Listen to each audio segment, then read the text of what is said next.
Hello, everybody. This is Adam Mason with the Bearded Talk podcast. Thanks so much for coming back and listening again. This particular episode is super special. It's a guy named Andy Barron, a friend of mine, who I absolutely love his work. When I first started, like I said in the first episode, I did a lot of concert photography. I found Andy's work through a random tweet of a mutual friend, and I've been addicted ever since. And that was like 4 or 5 years ago. And he's shot everybody from Chris Stapleton to U2 to Foster the People. He's absolutely incredible. And so I wanted to bring him on and just kind of give a different perspective of a photographer who specializes in live events, music, and it's very unpredictable work. And really just wanted to give him some time to talk about what it's like to, even like income-wise, how does it look? It's much different. Does he do retainers? What does it look like when he gets on tour? And I think he'll have some valuable insight for us, and we're going to like it. So here's Andy Barron. Thanks so much. Dude, how's it going? Hello. What's going on, man? How's your day? Oh, it's good. Just running errands, all that fun stuff before Christmas. Are you a big gift giver? I like to think so.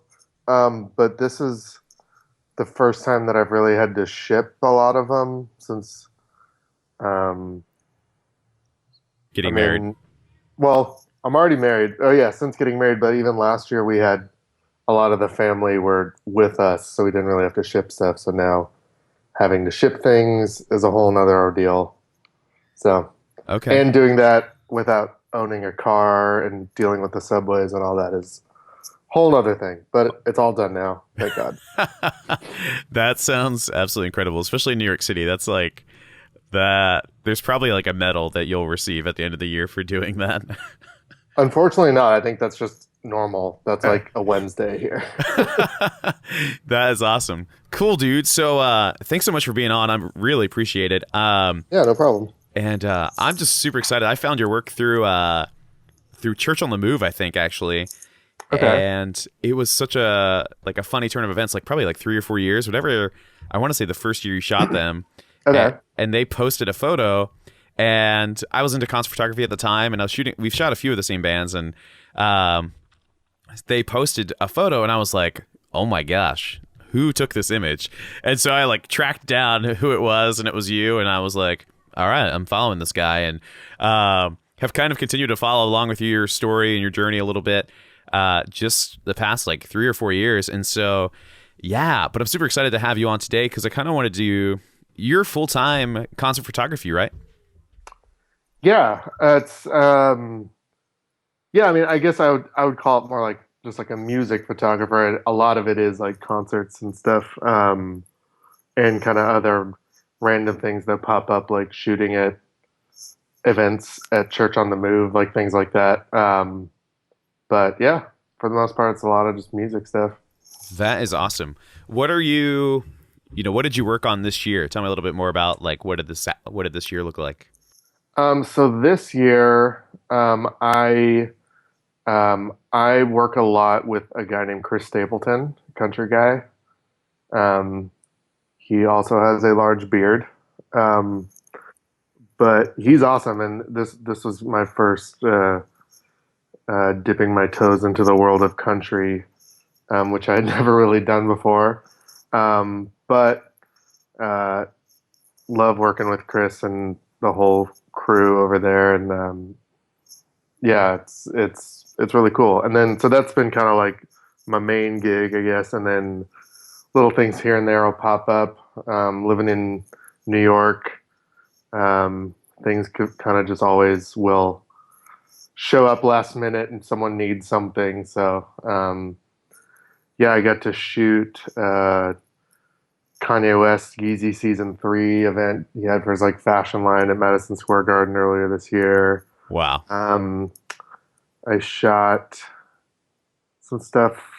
Gosh, I don't even remember. This is why I have like social media, so I can go back and get reminded on things that I've done. Shot a couple LCD sound system shows, and yeah, kind of some random stuff here and there. But that's awesome. How long have you been doing like music photography it'll say like full time, because like you basically work for yourself right now, right? Yeah. So I graduated college in 2000 and just kidding, 2005. I graduated in 2005, and yeah, it was about a year after that. So probably 2006, I started touring with the band Switchfoot. I had shot a few of their shows throughout being in college and kind of just made a relationship with them. Um, and did a bunch of work for them. And then when I was about a year out of school, they wanted to bring someone like me out on the road, and I was happily obliged. And so, yeah, I toured with those guys for, man, about 5 or 6 years. And yeah, they would just bring me on the road, and I would shoot photos, and I was shooting a bunch of video for them too. We had like a video podcast kind of earlier on, like before YouTube was really a thing, or like it was still really early on. Like we had like a video podcast feed on iTunes, and I'd have to like upload everything to a server and link it in like the podcast feed, like all that. Now you could just like upload to YouTube and it's done, and everyone can see it all the time. But I was having to like log tapes and capture footage and edit everything on the fly while I was on tour. So it's definitely a little different process now. But yeah, that was super fun. And um, I mean, I basically have my entire life to thank those guys for. I don't know if I phrased that right, but I have to thank Switchfoot for everything I have, basically, just because they took a chance on me and brought me out on tour. And from that, I met so many other friends and other people that I still work with and still am friends with to this day. And through that, you just meet more friends and meet more people who want to hire you for more stuff, and then it just kind of keeps going and going. And I haven't really stopped since then, other than the every now and then in between tours with Switchfoot, I'd work like there was one time I worked at a camera store for a few months. One time I worked at the Apple store for a few months, but yeah, other than that, I've just kind of done this. Wow, that's awesome. That's really funny. I worked at the Apple Store for a stint as well, Yeah, for about a I feel like year. that's a common theme for our kind. Yeah, yeah, absolutely. For me, I felt like it was the best job I ever had. I felt like it kind of like fostered a lot of like creativity amongst the staff, and I know nowadays it's probably more retail based, if you will, but it's just really cool. That's Yeah, awesome. I was working in the back of house, like receiving all the boxes of stuff, and I was there over like a Christmas break when pallets would come wrapped in black plastic, and we had no idea what was in there, and we had to like put everything away, and I didn't really have to deal with customers, which I was totally fine with. Not that I like don't mind people, but it's just I don't know. There's a lot of crazy people out there, and I was very happy to retreat in the back. Yeah, definitely. And I feel like the Apple stores too, like they attract Oh yeah, great people, but then also crazy people, especially in New York City. Those stores are insane too. yeah. That was out in California. I only moved here October of last year, so I've only been out here for a year and a couple months. But I've been in Southern California my whole life before that. That's awesome. That is super cool. Yeah, sorry, there's like a random child upstairs going nuts. Is it an actual child like or is it just a random child wandered into Uh, your house? oh, that's true. It's a so I live in the basement with this awesome family right now until I get married, and they have 3 boys, and sometimes they do silly things. And so there's one kid that he cries like he's being killed, but he probably just like ate a bad Cheerio or something. I did that for a bit when I toured with Switchfoot. I lived in Tim the bass player's house. He had like a little apartment in the basement. That's awesome. Um, and he just like rented it to me for like next to nothing just because I was on tour with him, and he probably felt bad that like they couldn't pay me like every week, Sure, just sure. only when we were on tour. So at least he gave me cheap rent at his house. That's awesome. I love that. And there was an avocado tree in the driveway, so I could just go grab avocados anytime I wanted, which was awesome. Oh my gosh, that's absolutely insane. That is cool. So yeah, I kind of wanted to. We'll talk about kind of anything, but I think that's something fun and useful insight that you would have, kind of for photographers, but also just like I'm trying to show off different kinds of businesses in photography. So like if you're primarily doing music, your workflow, your ethics, your even if we get into like nitty gritty, boring camera gear stuff too, all of that's going to look a bit different than a commercial guy to a wedding person to I have a friend that like documents artwork, and I'm like, that's a crazy job. Like you just document it, scan it, and she's like digitizing artwork. But technically she's a photographer. So, I wanted to talk about like, what is, when you first started working with Switchfoot, like what did that look like just financially? So we're assuming it was like the only income, and you don't have to tell us like numbers or anything like that, but like I made $1 million. No, I'm kidding. Like Yeah, right. That'd be how, awesome. if somebody wanted to shoot for a band, and let's pretend that, I know the easy way is if you want to shoot for a band, just tell them that you want to go out for free. And if they are your friends or you have like a personal connection, it's a little bit easier. But, what did that look like for you income wise? Was that weekly, monthly? How does that work for photographers? Well, when I started with them, they I took photos at one of their shows when I was working for my college newspaper. So I was still in college, and I just was staff photographer at the newspaper, and they had a show, and so I like pitched the idea. I'm like, hey, what if we got passes to that show? And I shot it, and so they were like, yeah, cool. And this was like before their big Beautiful Letdown album. This was like Learning to Breathe era. And I mean, I was a huge fan of theirs like forever, and I went to like a small Christian college, and so Switchfoot was definitely like on people at our school's radar. So it wasn't like I was just being like, "Hey, let me go to the show I want to go to." Like it made sense. So um, yeah, so I just shot photos at that show, and then I we put them in the paper, and through this kind of like crazy chain of events, their management got a couple copies of like our college newspaper, and they sent one off to the band just to show them like, oh hey, look, we got. I mean, it was just like a small college paper, but from that, I got an email one day from Chad, the drummer, like, hey, we really like this one photo. Can we see more? And I was like freaking out, like, oh my gosh, like, and I mean, I was shooting all film at the time, so I went and like scanned all my negatives and like made them look, tried to like make them look all cool, and like, yeah, I mean, the first time I met with him was he and his wife and little baby. Like we met at like In-N-Out Burger and just had burgers and like hung out. And I showed him like the stuff I had done, and I was actually in a like design class too, where I used a bunch of those photos like in a design for.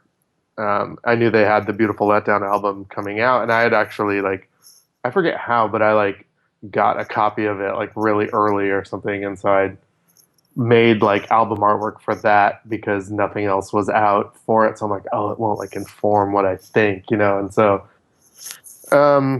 I did that, and that was like a really roundabout way to say like I think I just ended up becoming friends with them, and was just a very like personable, good dude, and I mean that kind of really informed how I treat everything now that I do work wise. Like I've said this a bunch of times, but I usually try and be a person first and then a photographer after the fact. Like, because you meet enough photographers who are, I don't know, they're just like,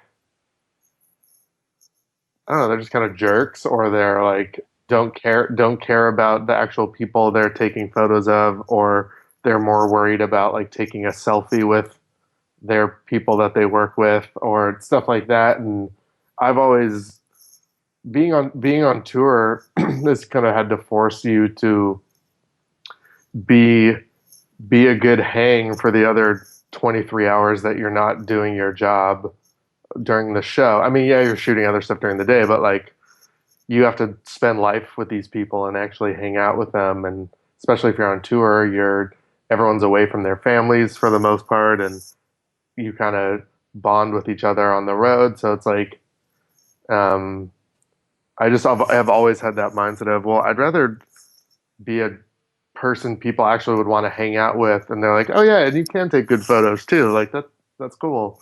Um, so I've always just kind of focused on that and just try to have a lot of um, grace with people and a lot of like respect, and just where a lot of photographers are more worried about getting the shot than actually the means of getting that shot or the people in their shot. So Yeah. No, I love that. I think that's do you know Pete Souza? Have you heard of Pete Souza?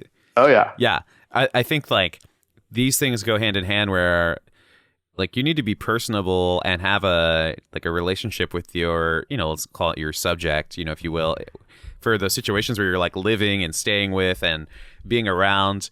One, you and I would probably say it's just good to do in general, but like for your job, it makes your job better if when you walk into the room with Switchfoot, like they don't freak out and they're like, oh man, who's this photographer guy? Like it's just Andy, and I mean, I've seen that with photographer people I know, um, like other bands that I've worked with, that I've like been on tour with, like other like photographers will be around or like at festivals, they'll like see stuff or see other guys, and like other people that I've worked with, I've just heard stories of like, oh, I hate that guy because he just like he doesn't actually care about like being around you as a person or anything that you're going through, or like he just wants to get his shot so he can make money off of you and all that stuff. And I mean, yes, making money is nice, don't get me wrong. I mean, bills don't pay themselves, but it's like,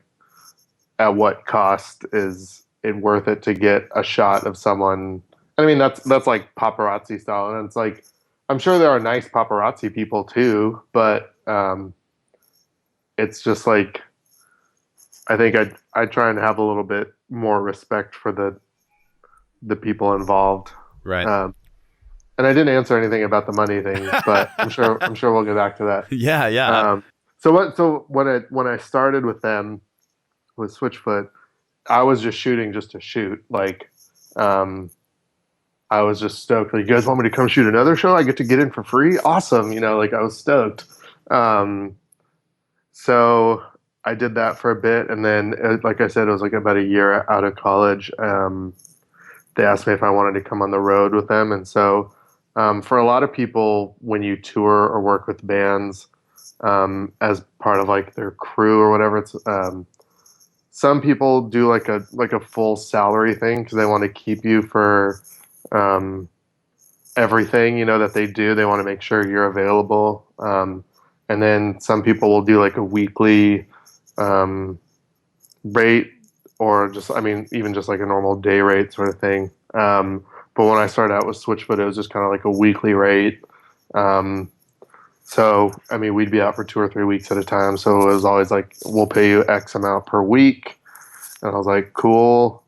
And I kind of like talked to a few other people to make sure that I'm like, is this like a normal kind of rate? And so, I mean, even now I'm 10 years into shooting this and I'm shooting photos, and I'm still figuring out money and stuff. And that's like the worst part of it. But, yeah, it's, I mean, you got to pay your dues too. When you start out, you're not going to be expecting to make like tons of money. I mean, unless you're some sort of like Instagram celebrity or something. I don't know. But I was gonna say a name, but that we both know, but I'm not. Like we both like this person, but it was gonna be like really funny. Oh man, I have a few guesses, but we'll wait till later. Yeah. Sorry, listeners, that's like very mysterious. Anyway, sorry, Justin Bieber. No, that's awesome. Have you ever shot Justin Bieber? No, I've seen him in concert. How was it? My wife is a huge fan. I mean, I'm a fan too, but she's a huge fan. Yeah, we went for her birthday here at Madison Square Garden, and it was awesome.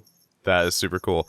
I mean, it's even though I like basically go to shows for a living, it's still fun like seeing someone new and seeing a different show and see how different people do everything. And of course, his is like over the top and crazy. And but yeah. Yeah, absolutely. I think like I shot Switchfoot a few times live, and then Hmm. I've shot Need to Breathe, and a few like I don't want to call those guys like small, but like compared to Bieber, it's like a Yeah, two different things, and it's just really different levels. yeah, Yeah. exactly. And I saw whatchamacallit, I saw uh who crap I'm totally blanking. I saw Macklemore and Ryan Lewis the year The Heist came out. And the show was just like such a larger budget and production than I had ever seen in my entire life. And the difference between like a 5,000 person venue and a 30,000 person venue was just like absolutely insane. And I enjoyed it thoroughly, like not shooting it. And I was just like, man, this is a great show, like great performers. There's like some kind of magical thing that like if you love music and you love kind of the concert vibe that it just comes off during certain times, and so that's awesome. Yeah. I mean, yeah, and it takes a special show or um, artist to kind of when you do this all the time, like it takes a special thing to get you really pumped about shooting stuff too. So it's awesome going to shows every now and then where you like get really wowed or like see something you haven't seen. Especially, I mean, at this point, I've seen a lot of people live, and um, not that I'm like jaded or anything. Like I still have fun going to shows. Like it's like still one of my favorite things to do. That's why I got into this job.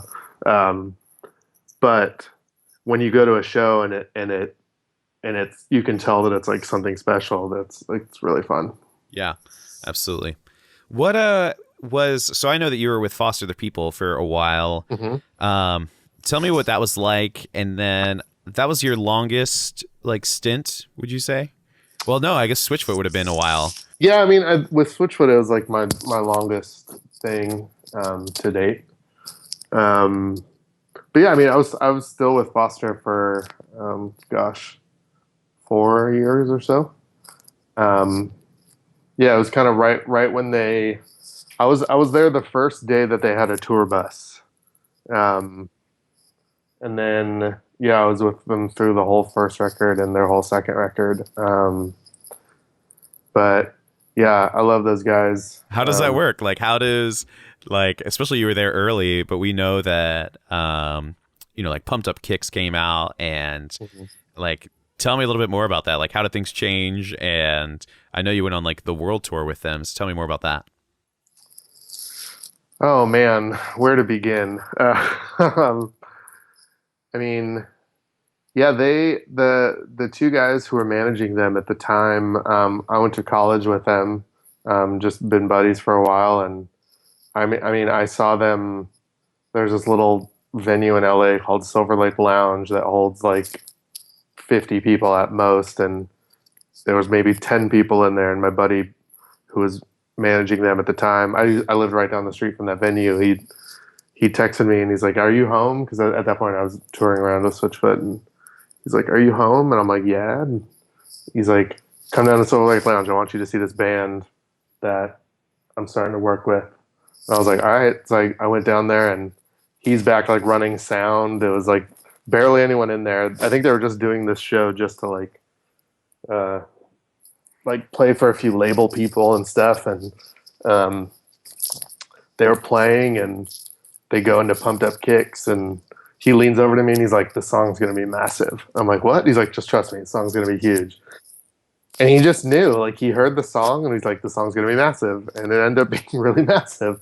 Um, yeah, so from that point, I just kind of started following them around and shooting stuff, and um, yeah, I mean, I've been with them for a while now, and I mean, they're still good buddies of mine. I'm still, even though I haven't been touring with them for a bit, um, I'm still in like a group text going around with like whenever we see like super funny, stupid internet stuff. I don't know, I feel like everyone has group texts like that with their buddies. Um, so that's fun. Yeah, I love those guys, and um, yeah, we definitely had some wild adventures. I Well, guess I'll leave it at that. yeah, absolutely. We'll get to back to some of the practical stuff about that. Yeah. But funny story. I remember you, and I don't know the nicest way to say it, but I remember at least when I first noticed you being on tour with Foster the People, that you were a bigger guy. You're a little more round. How dare you say that? Don't. I'm just kidding. I'm just kidding. I'm like, I know what he's gonna say, but I'm just gonna act like a jerk. Yeah, and as a bigger guy myself, I watched this thing called the Foster Challenge, and which you can explain in a bit. And it was, one, absolutely incredible, and two, I still look at your selfies and photos today, and I'm like, yeah, Foster Challenge, man, affected Andy's life. So tell me more about that. So the Foster Challenge, I was on tour with Foster the People, and we were in Japan on tour. We just finished a day of sightseeing in Kyoto. I just got back to the hotel and was just like very excited to just kind of lay down and watch weird Japanese TV. And then I got a call from Mark, the lead singer, and he was like, "Hey, come to my hotel room and bring your camera." And I was like, "Okay." So I'm walking down there and I see all the other band members are like coming out of their rooms too. I'm like, "Did Foster call you?" And he was like, "Yeah." So like none of them had any idea what was going on. And so we get down to his hotel room and he was just like, "Okay, start filming." And I'm like, "Okay." So I start filming and he basically goes into this like intervention of like, "Hey, we all love you and care for you and want what's best for you." And he just came up with this challenge of trying to help me lose some weight, and the boundaries that he kind of came up with on the fly were, if I lost 80 pounds in 8 months, he would give me $20,000. So I did it, which was crazy. And yeah, that was wild and just like one of the most bizarre things and experience I've ever had. But I mean, it's changed my life forever. And I mean, I wouldn't be the person I am today if that hadn't have happened. So yeah, so that was that whole thing. But and in the process too. At the time when I was like filming it and everything, and like the next day, like Foster was like, "You should like keep filming yourself, like doing stuff." And I'm like, "Do you know anything about people who like to shoot stuff with cameras? They don't like being shot, like, or they don't want to film themselves or deal with stuff." And he basically had to convince me that we should make a documentary out of this. So we did. So we shot the entire thing, and I think it's in the process of being edited right now. It kind of had like died out, and I didn't know what was happening with it, but I think it's revived, and I think it's being edited right now. A buddy of Mark's, this guy Marshall, who is such a sweetheart. He's an actor, and he's just kind of made his own like short films for a while. He heard this story from Mark about challenging. He's like, "Oh yeah, our photographer on tour, like he's fat. I challenge him to lose all this weight." And Marshall's like, "What?" And so he explained the whole thing to him, and he's like, "I want to be involved." And so he ended up like directing this whole documentary. So yeah, so I reluctantly allowed people to film me working out for a lot of time. Wow. Film a lot of other stuff. So we'll see what happens. Hopefully that comes out soon, because I mean, I spent a lot of friggin' time being filmed, so something better come out of it. That is really, well, I mean, you got 20 grand, right? So I did, yeah. And so I got it and put a nice little down payment on a car and paid rent for a little bit. Because I mean, we weren't on tour, so I was looking at it as like, well, this is like my job for a little bit. So that is brilliant. That's awesome. But now you don't have a car, right? I don't have a car. No, me and my wife sold our cars, and I take the subway everywhere. Dang, It's fun. man. What about that 20 grand? No, I'm just kidding. I mean, it's gone now. That's right. It's gone forever. Long gone. That is awesome. What now I have to get back into the practical. Um Yeah, so practically just get one of your friends to bet you a lot of money to do something real weird and a podcast. yeah, there you go. That's basically what it is. So what was it like when you first started with Foster the People? And then, like financially, did they have you on like salary, kind of like you talked about before? Did that grow as they grew, from like just that little label show in LA to, the ginormous crazy people that they are now? Yeah, yeah, I mean, I stayed buddies with my friends who manage that band, and um, well, I'm gonna turn the light on real quick. Just to know if it's gonna make a sound or something. Oh, that's not plugged in. Okay, never mind. Sorry, No I'm just worries. like it's 4:43 here, so it's like slowly getting dark, and I'm just like sitting with my laptop glowing in front of my face, and I feel like some weirdo. I Okay, totally get you. I'm in a um, basement with no natural light, and as a oh, photographer, it's the worst. But anyway, that was how my last apartment was, and it was terrible. And now I have like big windows, and I'm looking at Manhattan, and it's beautiful. that's So, awesome. yeah. So, where were we? Foster Easily starting out. distracted. Oh yeah, Foster.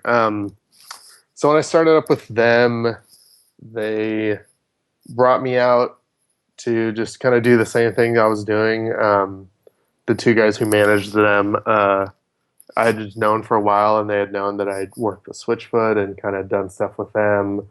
But then Switchfoot had kind of stopped bringing me out, and so I was just kind of picking up things here and there, and yeah, so they brought me out and started shooting stuff for them, and yeah, just kind of over time started doing more and more stuff. I mean, my degree in college was design. So like for Switchfoot, I had designed a couple like merch posters. I actually did a couple of their album artwork packagings for Switchfoot. I did Hello Hurricane and Vice Versa's, and a DVD thing they did, and a couple like tour programs. And then so for Foster the People, I did a few more tour programs, and kind of just more like making like tangible stuff for them to sell as like merch items, or I don't think they used any of my shots on any shirts or anything. Um, but yeah, just kind of it was interesting at that time. Like the music industry obviously has changed so much over the last 10 years or so. I mean, since I've been doing this, so there's so much more focus now on social media and exclusive content and all that kind of stuff. Um, so yeah, just kind of little projects here and there would come up, and I would just work on them, and yeah. Awesome. And what does life look like for you this year? With like Chris Stapleton and that, and also living in New York. So kind of switching from LA to New York. What's that been like? Yeah, so moving to New York was mainly because my wife's job. We were planning our wedding, and right in the middle of that, with like a couple months before our wedding, her company was like, "Hey, would you be interested in moving to the New York office?" And we were like, "Oh, dang, that's crazy." Um, but we figured, we might as well do it now before we have kids, and it would be a little more difficult to live here. And when we first met, my wife was living here, so we had spent a lot of time here and kind of had loved like hanging out here. So we're like, if we're ever gonna do it, let's do it right now. So yeah, we packed up all our stuff and moved to New York. Yeah, so we're here now, and it's awesome. So with Chris, I started up with them in February this year. again, it was a buddy of mine worked for them, and he knew they needed someone who did what I do. Does did I say that right? Who does who did what I do? That didn't even make sense. Who does what I do? um, and I went to Nashville and shot some stuff, a few shows for them as kind of like a trial run. And they seemed to really like me, so they were like, "Yeah, we want you to come on anything we're doing. We want you to be there." And so I was like, "All right, I will be there." Um, so yeah, they've been so sweet and so great, and um, yeah, again, I'd never country music was like a part of that world that I'd never really been in before, and was always a little scared of, if I'm being honest. Um, but if I had to dip my toes into that world, I'm very thankful that it was with someone like Chris and his wife Morgan. They're just awesome at what they do, and yeah, they're the best. Awesome. I love that. And are you just on salary with them for the year? And you don't have to reveal too much if it's awkward, but yeah. I mean, they definitely keep me very busy, so it's a lot of consistent work, which I'm very thankful for. That's awesome. That's super cool. And then is there kind of, are you able to take on other gigs while you shoot for them, or how does that kind of work? Yeah, I mean, it definitely depends. If you're just like a total freelance guy, I mean, obviously you're free to do whatever you want.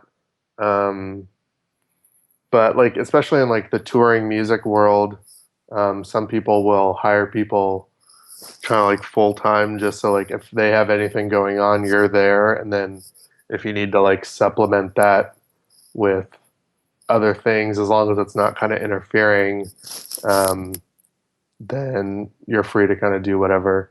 Um, so yeah, it's weird because like I I am a photographer, but I feel like I identify more with like roadies or like guitar techs and like lighting designers and stuff, because they deal with like touring and that whole thing. Whereas like a lot of photographers I know are like shooting weddings or like in a studio, like kind of just like different setup. Whereas like I'm in this whole other world. I just happen to do photography.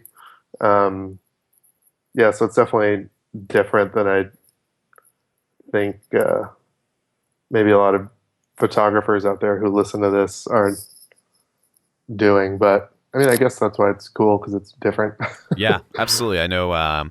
Yeah, being on tour is something that's like, I've been on tour both as a musician and as a photographer earlier in my life, and like it can be strange, and like you said, like you form bonds with people, and like personality over what you do is like very important the entire time. And you're exactly right. Like you're not necessarily, and I think photographers probably have like the closest relationship. Like they're in between the band and the roadies, but like, most of the days you're probably like, hey, I'm a roadie. Like we're all wearing black. You have something in your hand. I have a camera in my hand. And then other days, you're like in the, like Switchfoot's about to eat dinner, and they're like, hey, like, come on, Andy, like everybody's invited. And you're like, oh, I'm going to take a photo of us eating pork chops or something. So it's like, it really is a very different monster. And I think that's one of the main goals I was trying to have you on here for, is just like, this is, where a lot of photographers, it might be like a one and done kind of deal. When you're on tour, there's so much else that comes with like doing that actual business. Like the paycheck isn't just for the images per se. Like if you were a jerk, it'd be really tough for them to bring you on tour, like some people probably still would, but like connections are everything in the music industry. And if you have like the work and the portfolio to keep you, I guess, fulfilled from those connections, then like you can stay. But like the personality it's like the oil that holds everything together. Oil Yeah, doesn't hold anything together. I mean, I knew what you meant though. Yeah. um, yeah, and I mean, I definitely I've had that mindset of always just trying to be like a good person first, and a photographer second. Just I know I've said that a few times, but it's really what I believe. Um, but yeah, I mean, for that exact reason, like if I'm if I'm at some event or something and you're being like a jerk, like trying to like I don't know, get to a certain spot, or like you're taking pictures when they said not to, Um, like I mean, I shot a show the other day, Bon Iver here in New York, and they had like a policy where it was like they didn't want someone to shoot the first song or the last song, and I was like, cool, like that's fine, and it's like I think I'm like they have to have their reasons, and it's like it's not really my place to know those reasons or care about those reasons, but I'm there as an auxiliary to their thing that they're doing, having a show. Like they don't need to have a photographer. I mean, that's the other thing that I always think of when I'm doing something is having someone like me, like yes, with social media and stuff, it's like there's a lot of value in it, but it's still a luxury. Like having someone like me out on tour or like hiring someone like a photographer like what we do is a luxury to a lot of people. So I generally try to tread lightly and treat people with respect, especially in my world of like shows. Like I'm there to assist what's going on. Like I'm not there to really like give my input or like do whatever. I mean, yeah, obviously if people are talking to you and asking you your stuff, then yeah, do do your thing and say what you think. But I generally kind of go with the mindset of, you know what, let me hang out off to the side, um, observe. I've made that joke before too with friends that I'm like I observe professionally. It's like I just happen to have a camera, in my hand. But it's kind of true. Like um, I try to be a fly on the wall as much as possible, just in the sense of like someone someone wanted photos taken of whatever this thing is because it's great, and I don't want my presence to change this thing from being great to being awkward because there's a photographer here. Um, so I don't know if that answered your question, but No, I mean, I love that, and I think that's like it's super important insight too. That's the big thing people don't realize about concert photography and just photography in general. Like we're literally on the wrong side of the lens to feel important, and it's like our job is like a buddy of mine says that we're like a messenger, and we're just kind of like carrying a message, if you will. And for me, I've always said that like my camera is like a megaphone. It's just gonna like broadcast something that I already care about, if you will, or that already matters. And so no, I think that was really good insight. I love that. Some kind of fun questions, and then we'll let you go. What did you learn anything this year? did I learn anything this year? Yeah, I don't know. I want to kind of ask some like kind of crazy questions. We're asking what people learned this year, Learned. Um, other than how to live in New York. yeah, I literally my first thought was like how to do the subways better. Um, Any tips on the subway, Andy? oh man, um, download a high res subway map to your phone and make it a favorite and put it in your favorites folder. That saved me so many times because I'm like stuck somewhere in the car, but I just need to access it fast. Um, that's very dumb and New York practical, but no one else will appreciate that. I Uh, appreciate that. I love that. well, it's because there's been so many times I'm like on the car and I'm like, wait, does this go to the right place or what? And you don't want to look like the loser walking over to the thing in the car because then someone who's going to rob you is like, oh, he doesn't know his way around. I'm going to go take his stuff. Um, so like then you just look like on your phone like you're like a normal person who's supposed to be there. And then I mean I haven't been robbed, so I mean it's working, I guess. Um, what else have I learned, man? Um, I feel like that sounds dumb. It sounds like first world problems. I Andy, was it's saying I've learned okay. how to. I'm like I feel like I've learned how to travel better. Like I'm getting better at um, carrying the thing. I mean, I guess okay, this does make sense. carrying all the gear and the stuff that I know I need and trying not to bring too much, especially for what I do when I'm literally carrying it around with me all the time on my bag in dark and sticky and dingy, gross places.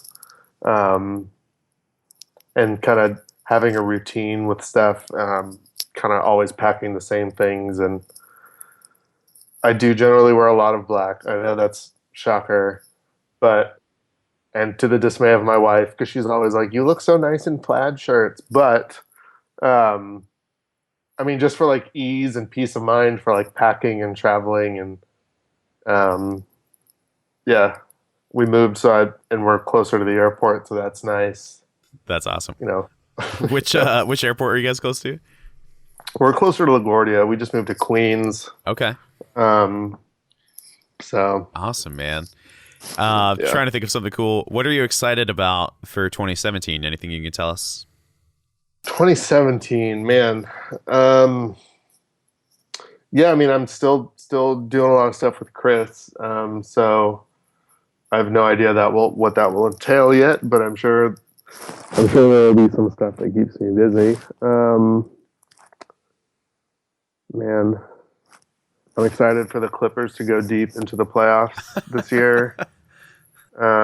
If that happens, I know they actually have a decent chance if they would just stop yelling at the refs and just play the game.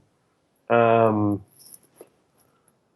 Actually, almost on a whim, used some miles and flew down to Orlando to go see the Clippers play tonight. A buddy of mine has like courtside seats for the Magic, and I'm like, it was like 1 p.m. and he was texting me like, "Oh, they're playing the Clippers tonight. I wish you could come down." And I'm like, "I'm gonna look at some miles." And he's like, "Wait, really?" And I looked, and I like could do it, and it wasn't like a crazy amount. Yeah. And I'm like, "That's why you have miles to like do crazy stuff like this, right?" And I like texted my wife and was like, "Hey, are you cool if I do this?" She's like, "Oh my gosh, that would be awesome." And so I was like, "All right, cool."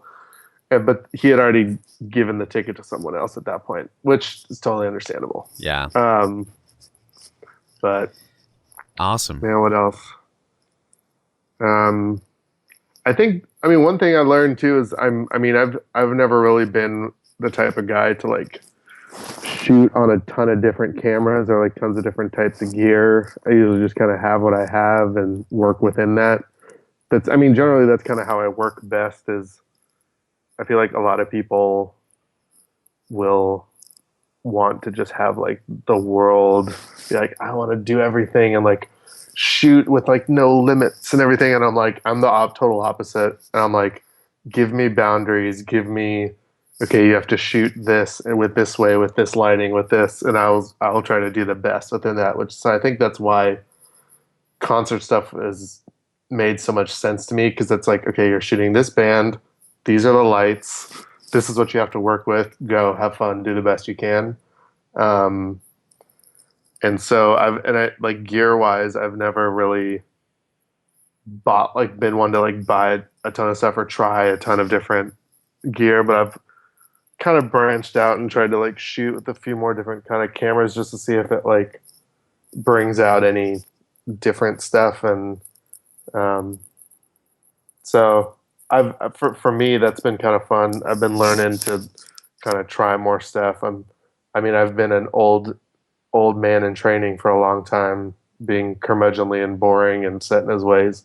Um, so trying to buck that and get out of that a little bit, Sure. at least like shooting wise and gear wise and stuff. Yeah. What do you currently shoot on? I got the 5D Mark IV Canon. I had the Mark II forever, and I loved it.